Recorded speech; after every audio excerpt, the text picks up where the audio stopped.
Pressure কুকারে আজকে কি রান্না করব বলেন তো। আসসালামু আলাইকুম সবাইকে।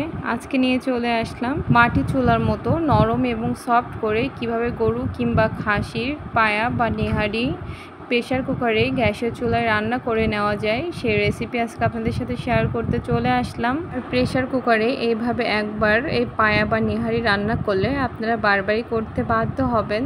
তাহলে আর কথা না বাড়িয়ে চলুন দেখে নিই প্রেশার কুকারে কিভাবে নরম এবং সফট করে এই গরু কিংবা খাসির পায়া বা নেহারি রান্না করে নেওয়া যায়। তার জন্য প্রথমে যে প্রেশার কুকারে খাসির পা বা নেহারি নিয়েছি। এখানে আমি খাসির 4টি পা নিয়েছি। আপনারা একইভাবে চাইলে গরুর পা দিয়েও এইভাবে রান্না করে নিতে পারেন। এখন এর মধ্যে দিয়ে দিব পেঁয়াজ কুচি, কাঁচামরিচ ফালি এবং রসুন কুচি করা, আর দিয়ে দিব এলাচ, দারচিনি এবং তেজপাতা, দিয়ে দিব স্বাদ মতো লবণ, দিয়ে দিব হলুদের গুঁড়া 1.5 চা চামচ, দিয়ে দিব ধনিয়া গুঁড়া 1 চা চামচেরও কম, আর দিয়ে দেব মরিচের গুঁড়া স্বাদ মতো, দিয়ে দিচ্ছি আদা বাটা 1/2 চা চামচ, রসুন বাটা 1 চা চামচ, আর জিরা বাটা 1.5 চা চামচ মতো। এখন পরিমাণ মতো তেল দিয়ে এগুলো এখন হাত দিয়ে মশলার সাথে খুব ভালোভাবে ম্যারিনেট করে নিতে হবে। একটু সময় নিয়ে হাত দিয়ে খুব ভালোভাবে ম্যারিনেট করে নিতে হবে। মশলার সাথে যত ভালোভাবে ম্যারিনেট করা হবে তত খেতে বেশি ভালো হবে। এখন ভালোভাবে ম্যারিনেট করা হয়ে গেলে দিয়ে দিব পরিমাণ মতো পানি। এখানে আমি আজকে 5 কাপ পরিমাণে পানি দিয়েছি। আপনারা আপনাদের প্রয়োজন অনুযায়ী প্রেশার কুকারের ধরন অনুযায়ী পানির পরিমাণটা কমিয়ে বাড়িয়ে নেবেন।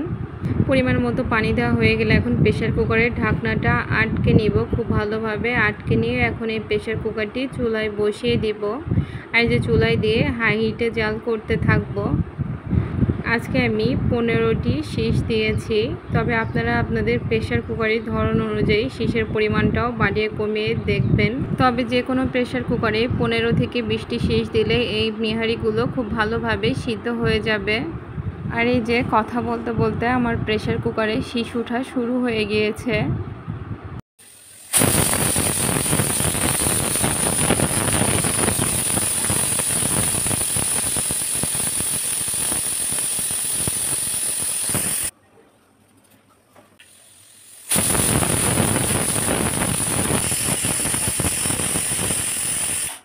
আর এই যে মোট 15টি শীষ দেওয়ার পরে আমি প্রেশার কুকারটা কিছুক্ষণ দমে রেখে দিয়েছিলাম চুলাটা বন্ধ করে। এখন এই যে সম্পূর্ণ শীষটা উঠে গেলে প্রেশার কুকারের ঢাকনা খুলে দেখাচ্ছি। মাশাআল্লাহ, দেখুন পায়া বা নেহারিগুলো কতটা পারফেক্টভাবে সিদ্ধ হয়ে গিয়েছে এবং ঝোলটাও পরিমাণ মতো আছে। এই যে আপনাদেরকে এখন একটি চামচ দিয়ে নেড়ে দেখাচ্ছি। দেখুন পারফেক্টভাবে সিদ্ধ হয়ে গিয়েছে। এখন এর মধ্যে কিছু ভাজা মশলা দিয়ে দিব। ভাজা জিরা গুঁড়া দিয়ে দিব 1.5 চা চামচ মতো, আর দিয়ে দিব ভাজা গরম মশলা গুঁড়া 1 চা চামচ মতো। এখন একটি চামচ দিয়ে ভাজা মশলাগুলো ভালোভাবে নেড়ে মিশিয়ে দিব। এখন এই পর্যায়ে আপনি চাইলে চুলায়ও জাল করে ভাজা মশলাগুলো অ্যাড করে দিতে পারেন। জাল না দিতে চাইলে এই পর্যায়ে ভাজা মশলা অ্যাড করা হয়ে গেলে ঢাকনা সহ আটকে কিছুক্ষণ রেখে দিলে ফ্লেভারটা খুব ভালোভাবে ছড়িয়ে যাবে। আমি আর দ্বিতীয়বার জাল করব না। এখন আপনাদেরকে এভাবেই পরিবেশন করে দেখাচ্ছি।